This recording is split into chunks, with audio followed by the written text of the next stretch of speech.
Okay, so today I'm going to talk about what credit score you actually need to qualify for a house. And this is always a case by case situation. Not everybody needs to hit, like this one benchmark credit score to get a loan. It's different for everybody based on what program you're getting into. So not just that, but it also depends on the algorithm that Fannie Mae and Freddie Mac have for you. So if you have like a higher debt to income ratio, maybe a lower down payment, got a bunch of different factors in your qualification that are less than perfect or less than average, then the minimum scores I'm going to give you here might not be enough for your situation.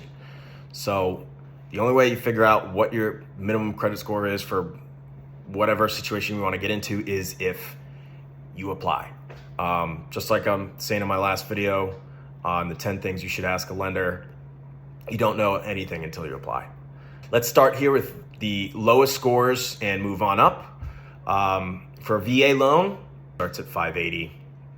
So USDA loans, these are rural loans, 0% down is available there. And you go to FHA, 580 credit scores, and we can start looking at you. 3.5% down payment is available here. So those three government loans, VA, USDA, and FHA, really all start at about 580. Then there are conventional loans. First-time buyers can do 3% down with conventional if they're under an income limit. And other than that, everybody else needs at least 5% down on a conventional loan. Then there are these 0% down state first-time buyer programs. Those are all variable. They could be 640, 660. They could go down to 620 and 580. They all depend. So there's a lot of different ones out there. Usually if you're in one state, there's going to be one dominant program that is going to be your best fit. I've got a couple videos on the DC, Maryland, and Virginia programs up right now.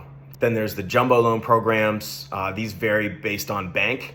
It depends. So 660 is a normal minimum credit score, 680 for better products. And then for the best jumbo products, you'll see like a 720 minimum credit score.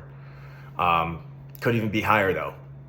It's just a lot of variable product in that space because they're not tied down to the Fannie Mae, Freddie Mac, VA, FHA strict, black and white, got to fit in the box guidelines there. Those aren't agency loans. They can have a little bit of wiggle room, but they're also going to be judging you based on some very high credit risk standards. So I'd tell you to at least aim for a 620 credit score. But remember, you never know what your credit score is until you apply.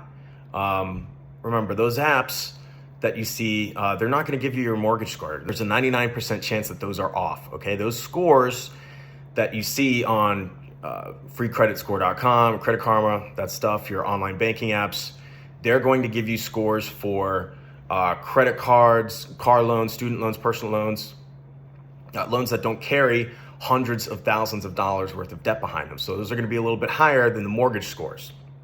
Okay, the mortgage scores are 30 to 40 points lower than those credit scores that you see on your phone. And they might be giving you the high score out of those three bureaus. So let's say for the non-mortgage score, the three bureaus gave you, let's say 740, 720, and 700. Well, your average score would be 720. Usually the mortgage scores are 30 to 40 points lower than these non-mortgage credit scores. So the middle of the three there would be 720. So you would expect, 30 to 40 points lower would be your mortgage score. So somewhere between 680, 690. But then, your online banking report could have only given you the highest out of those non-mortgage scores. They could have given you 740. Okay, when in reality, it's down around 680, 690. Okay, so when I pull your credit, don't think your mortgage pull tanked your credit either. Okay, that's just how it is. That's reality. The mortgage score is always much lower than the score you usually see posted online. But guys, I hope that made sense. Please write below in the comments what other topics you want me to cover and talk about. I'm happy to go on about whatever you want me to cover. There's so many different topics I could talk about, and it's probably very probable that I'm missing something that you guys want to hear. So write it below, let me know, and make sure you like the video and subscribe to the channel. Thank you very much.